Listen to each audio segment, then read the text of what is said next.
Well, hello everybody, and it's lovely to see you all again. And it's really nice for me to actually be able to do some art teaching as well, although in very different and restricted circumstances, really. But here I am, I'm in my art studio at home, and I'm going to try and deliver an art lesson to you. So just bear with me, I'm not the most technologically minded person, so here goes. So I understand that our theme this week is about space. So I thought it would be lovely to do a piece of artwork that was connected to the planets that we have in our solar system. And think about the characteristics of the planets and to choose one particular one that you find interesting, that you've researched up. Maybe you've done a little fact file about a particular planet, or maybe you've looked at all the planets. But find one that you think, actually, I quite like the colours of this planet, and there's some, interesting things about it that I think grab me a little bit, and I will do my piece of artwork around this particular planet. So I looked at all the planets and I did mine on Mars, which is generally regarded as being the red planet. But I also did wonder about doing something on the cold planets, particularly Neptune or Uranus, because I do like blues. So in this presentation, well, I will also be looking at those planets as well. So the piece of artwork that I ended up doing really is a piece of mixed media textile type work, and this is the finished one that is based on Mars.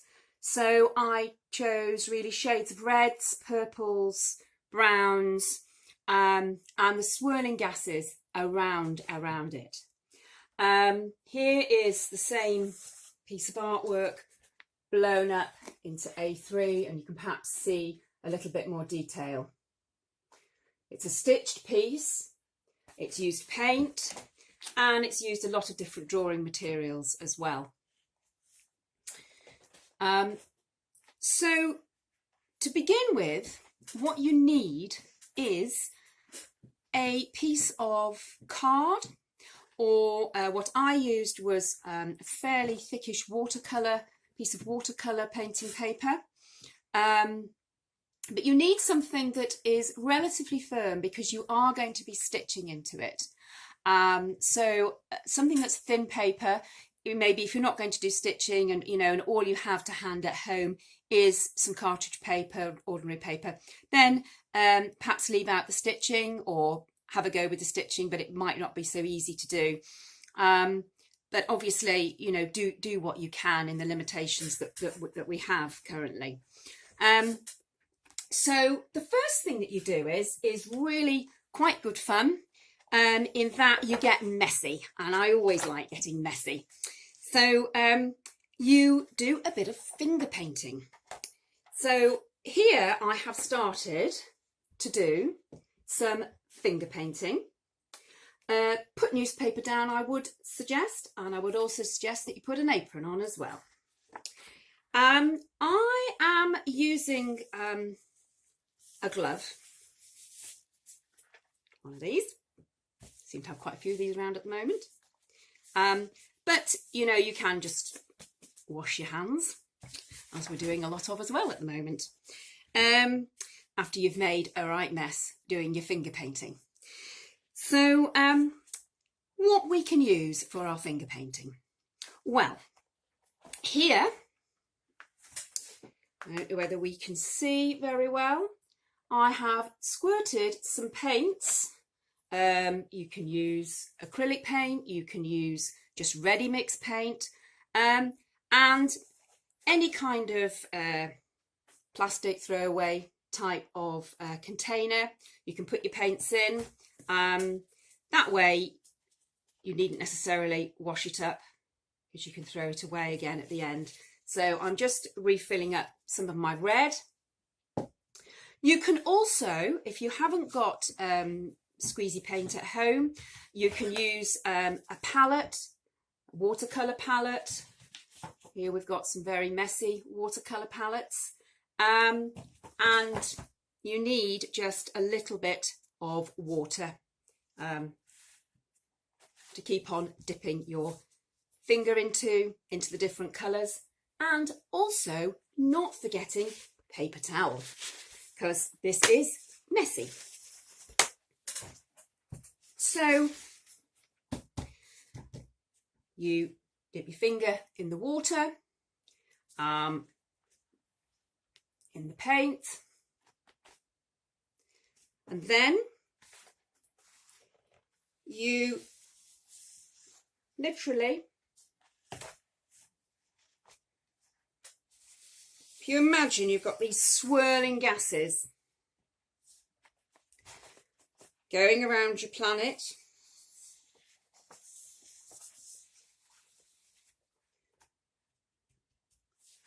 change my colour. Now, don't worry if you are left with white spaces, because we are going to be using that. There we are, that's better. The white spaces will be filled in with drawing materials once this finger painting is dry. So I would suggest for your first lesson, you just do your finger painting, because you will have to allow the paint to dry.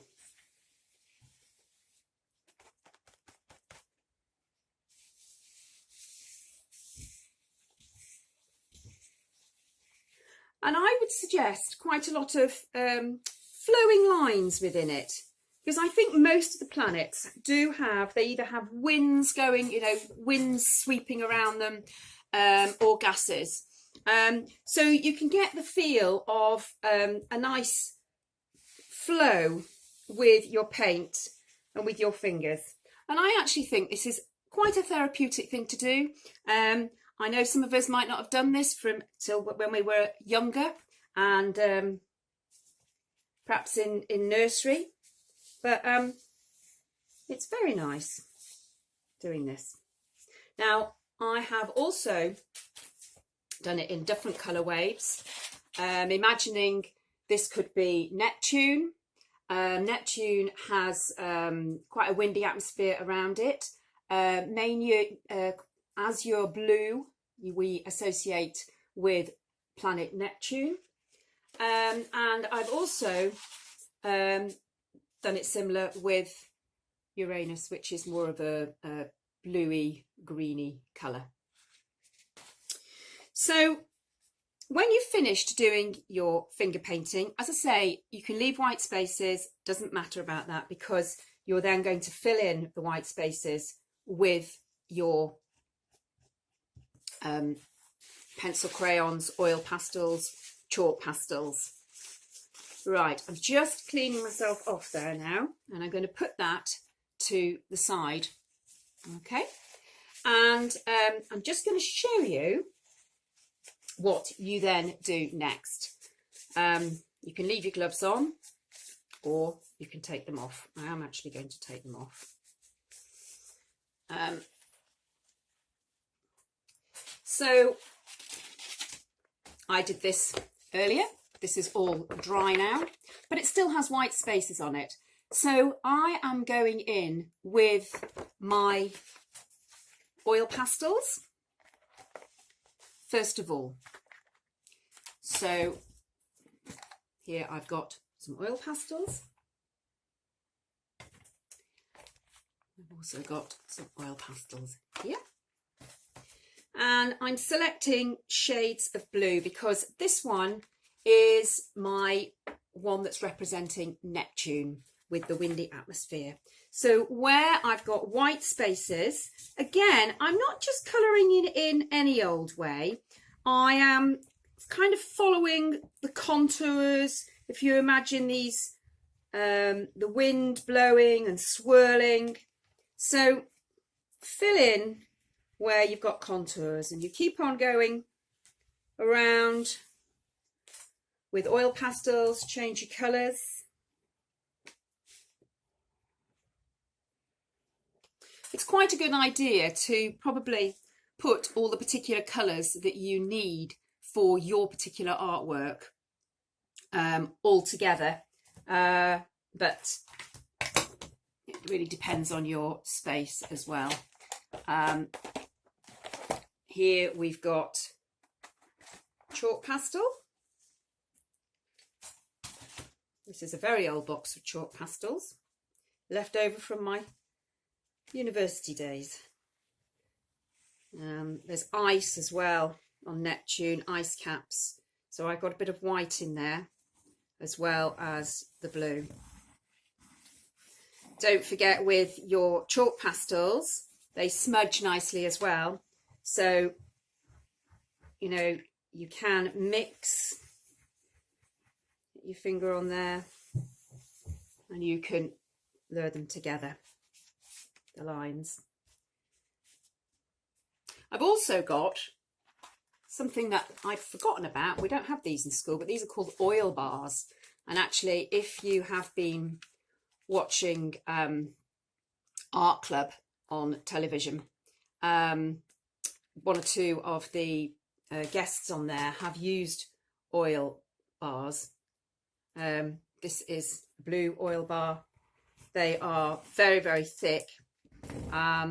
They do take a while to dry, but you can smudge them, you can mix them. You get them in mainly bright, bold colours, but they are super oil bars. So you keep on going, and you can use coloured pencils. Select the colours that are sort of right for your particular planet. And again, going into your white spaces.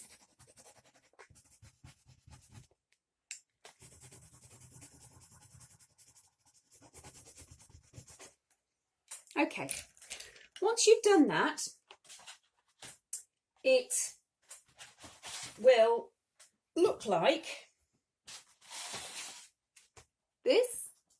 Maybe if you're doing the one Uranus, it's all the areas have been filled up.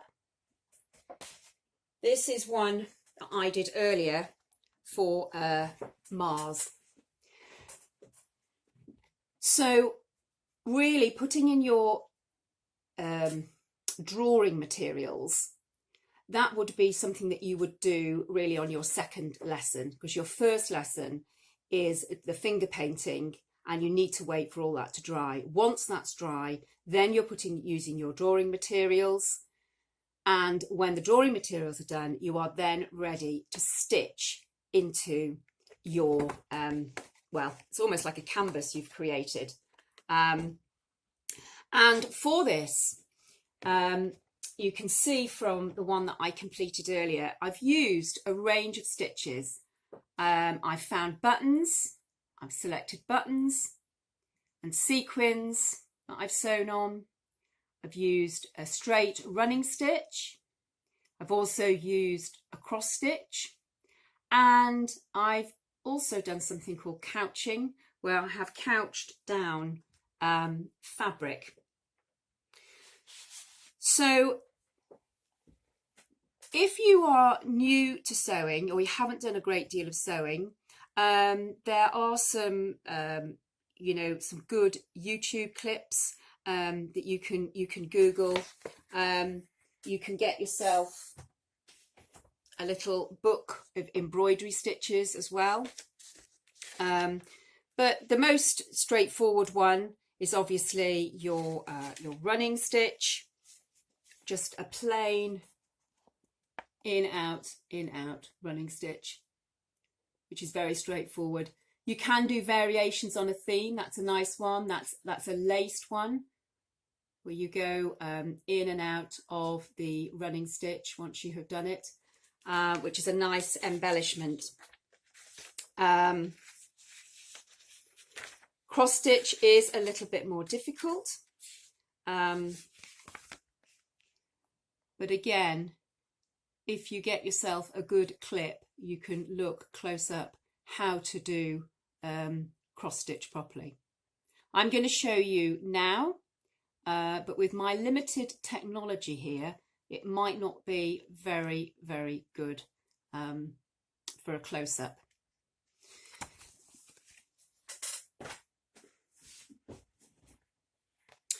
So I would start, I'm just going to tidy this area up a little bit. So I'm just going to put the crayons away and the paint away. I don't want to get too messy. And I'm going to get rid of my newspaper.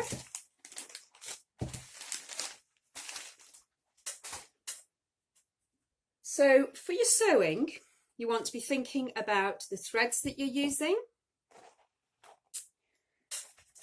I've used a couple of different types of threads. So you can use your, what I call stranded cotton. So these are cottons that will have 6 strands in them. 6 strands of thread. And I've also used in this some perle, cotton perle threads as well, which you get in different thicknesses. So what I've tried to do is to select the colours that I associate with the planet that that I'm doing. So in this case, this one is Mars. So I have got my reds and my maroons and my oranges together. I have also got my buttons, ready purpley buttons. And I found a few beads in the cupboard. So I've got some red beads. And I've got a little pad here, which makes it a little bit easier for me to sew sequins on.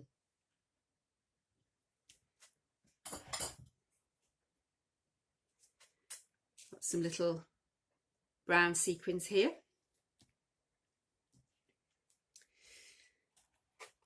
So I'm going to start off with sewing a few buttons on.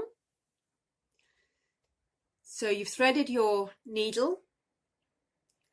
Obviously, depending on the thickness of your thread, you'd get the appropriate needle, so you can thread it.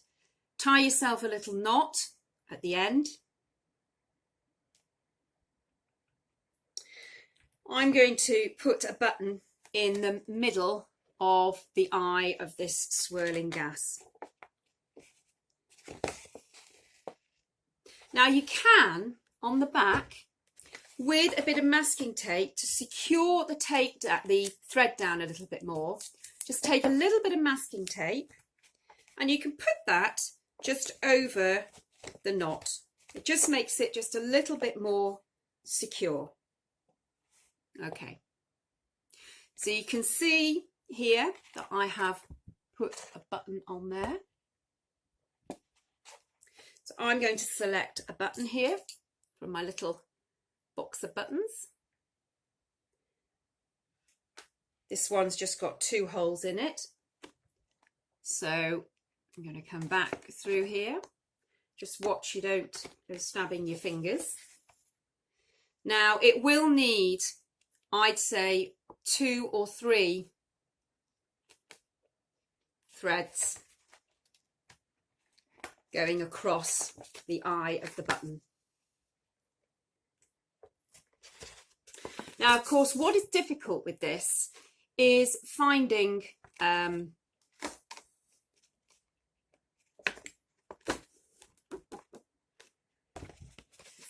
where your needle is to go from the back, where your needle's going to come out on the right side. And what I tend to do with this is to create holes with the needle as to where I want the needle and thread to go. I'll show you what I mean in a minute. So that's my button sewn on, and I finished that by tying a little knot at the back. Again, if you wanted to make that more secure, you can always put a little bit more masking tape over that. You know, if you're not quite so good or not so close, a little bit of masking tape will secure that. So that's a button. You can easily sew on a little thread of buttons if you want. So again, you tie your knot. Think about where you perhaps want a little line of buttons to go, or you could do this with sequins. I'm just going to get a few little buttons here in and come back down.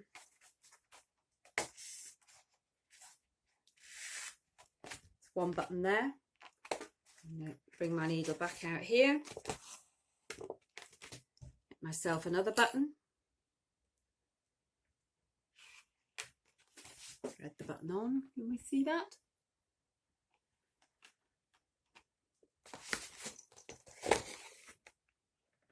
See? I'm going to bring my needle out. Again, if you're not sure where you want your button to be, if you stab from this side, so I'm going to put a little hole there with my needle and take that out, and then I'm going to take it to the back.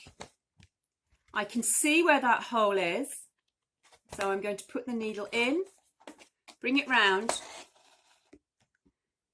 and now I'm going to put another button on, another small button.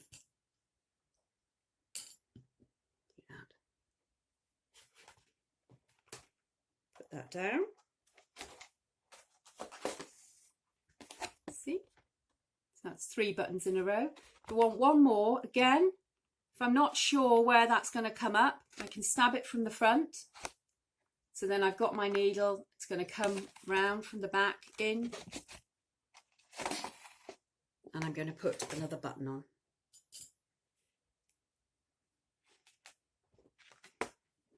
See? Okay, I'm just going to put 4 on there. And I'm going to now knot. Whether you can see that there, what I'm doing. And I'm going to cut that off. That knot that I did there was not very close to the surface of the card. So I'm going to secure that down with a little bit of my masking tape. I'm going to put that over the back. Like that. Okay. Right. Here's the button that I sewed on earlier, and I decided to do a running stitch coming out and swirling around. So you can see I've done straight running stitch, and I'm picking it up here. That's what it looks like at the back. What I've done here, which you might be able to see, I've stabbed some little holes. So that will guide me where I'm putting my needle and thread.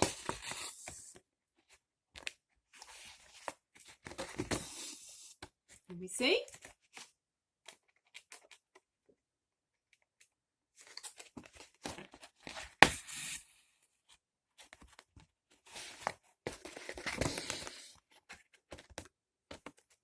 And you can really take your lines wherever you want to take your lines, but what I suggest is do follow the swirls that you have done with your finger painting and with your crayons and your pencil crayons and chalk and oil pastels, so that your stitching is really reaffirming the swirls and the marks and the flow of the gases around your planet. So that's the straight stitch. And I've had that straight stitch then go into what is called couching. So I'm just going to finish this off. I'm going to knot at the back. I'm going to cut it. Okay.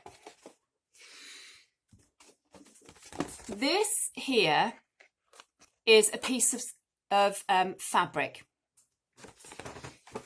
So you can cut strips of fabrics that correspond with the colours of your planet. These are the blues, bluey greens for Neptune that I am thinking of doing at some later point. And Uranus, sorry, that one was for Uranus. This one was for Neptune. So I've got oranges and reds for Mars. And what I've done, you know, you can use little braids, you know, whatever you might have lying around. Or even if there's any bits of old clothing that you don't need anymore, you could perhaps, with permission from an adult, cut up any clothes that you don't need anymore. So nets, all sorts of things. What I've done with this shiny fabric, in order to make it easier to couch down, I've created little knots. So you can get a little strip and put little knots in it, like so. So when we talk about couching, couching is a term for attaching a piece of fabric or another thread to another surface, to a piece of fabric or material.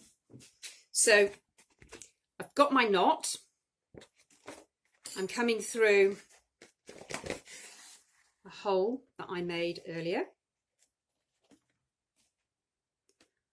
What I'm going to do here, if you can see, I am taking the thread over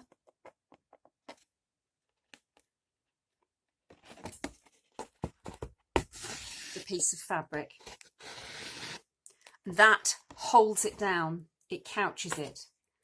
So again I've made the holes here, one hole either side of the fabric that I'm attaching.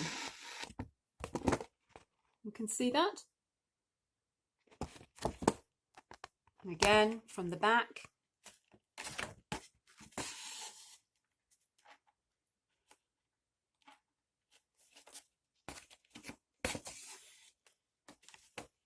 And you carry on couching your thread down.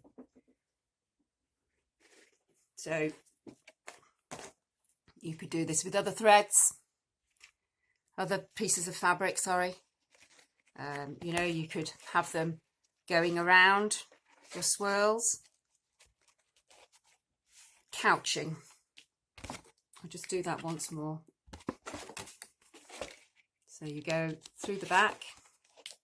Oh dear, just dropped the needle.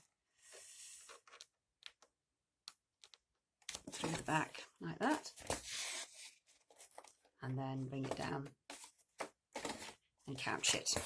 And you keep on going till the end. Just like I did with the buttons, you can also attach sequins. So you can see here that I have attached sequins. If you're using sequins, you need a very slim needle so that it can go through your sequins.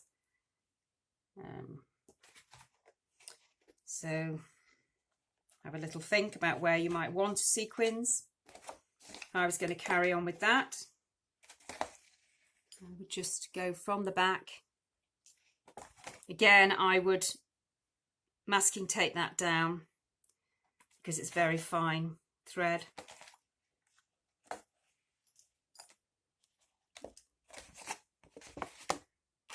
And again, bring the needle through. And you can take yourself another sequin.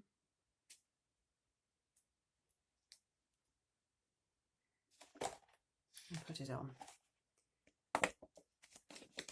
Just one stitch will attach it. You can do more stitches to attach, but just one stitch will attach it. So those are your sequins.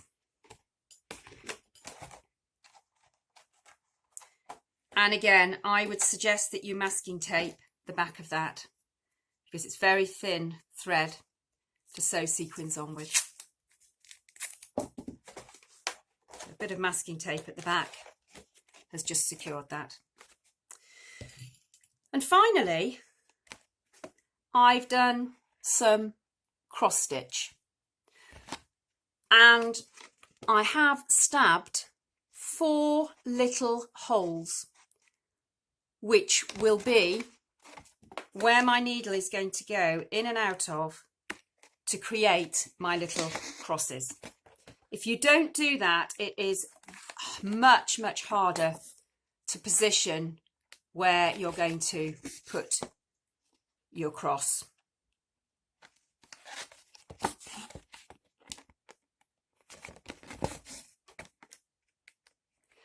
Now, if you've done quite a bit of stitching before, and there are so many different embroidery stitches that you could do.